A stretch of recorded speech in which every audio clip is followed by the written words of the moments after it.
Bienvenue sur Lucien et Rébus, l'endroit où l'on explore les histoires les plus sombres et terrifiantes de l'humanité. Des criminels les plus redoutés aux mystères non résolus, ici, nous plongeons dans les profondeurs de l'horreur.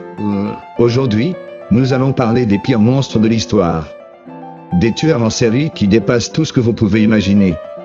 Et le plus terrifiant, le pire d'entre eux n'a peut-être jamais été attrapé. Quand on parle de tueurs en série, des noms reviennent souvent. Ted Bundy, Charles Manson, Jeffrey Dahmer. Mais ces hommes sont presque insignifiants comparés aux véritables monstres dont nous allons parler. Savez-vous combien de victimes fait un tueur en série moyen? Moins de 10. Mais certains, eux, en ont massacré des centaines. Prenez Luis Garavito, aussi surnommé La Bête. Entre 1992 et 1999, cet homme a violé, torturé et tué au moins 193 enfants en Colombie. Des petits garçons pauvres, sans défense, qu'il attirait avec des bonbons, des cadeaux ou un faux uniforme de missionnaire. Il les faisait marcher jusqu'à des champs isolés, avant de les attacher, de les mutiler vivants, et de les exécuter lentement. Quand la police l'a arrêté, il a avoué qu'il aimait voir la souffrance dans leurs yeux. Mais pire encore, il a été libéré en 2023. Et que dire de Pedro Alonso Lopez, le monstre des Andes? Cet homme est un fantôme.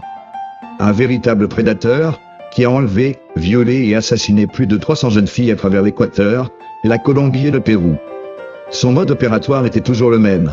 Il repérait ses victimes dans les marchés bondés, les attirait dans des endroits reculés, puis les étranglait lentement, en leur murmurant à l'oreille.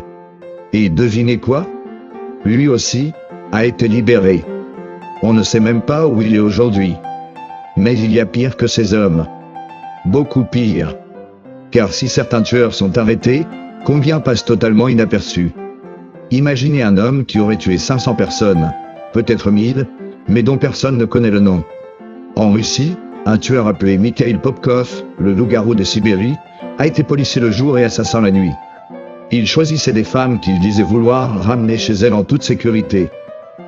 En réalité, il les emmenait dans des endroits déserts et les massacrait à coups d'hache.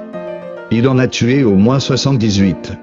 Mais selon certaines sources, ce nombre pourrait être bien plus élevé. Et si l'histoire nous cachait des monstres encore plus terrifiants? Il y a une chose à laquelle peu de gens pensent. Pour chaque tueur en série qu'on attrape, combien reste dans l'ombre? On estime qu'à tout moment, plus de 2000 tueurs en série parcourent le monde. Certains sont actifs depuis décennies, invisibles, discrets, méthodiques. Que se passerait-il si un tueur, un seul, était tellement intelligent qu'il n'avait jamais laissé la moindre trace? Pas d'ADN. Pas d'armes retrouvées. Pas de témoins. Un fantôme. Un monstre dont personne ne soupçonne l'existence. Alors posez-vous la question, et si le plus grand tueur de l'histoire marchait peut-être dans votre rue en ce moment même? Si cette vidéo vous a captivé, abonnez-vous à Lucien et Rébus pour découvrir d'autres histoires fascinantes et terrifiantes.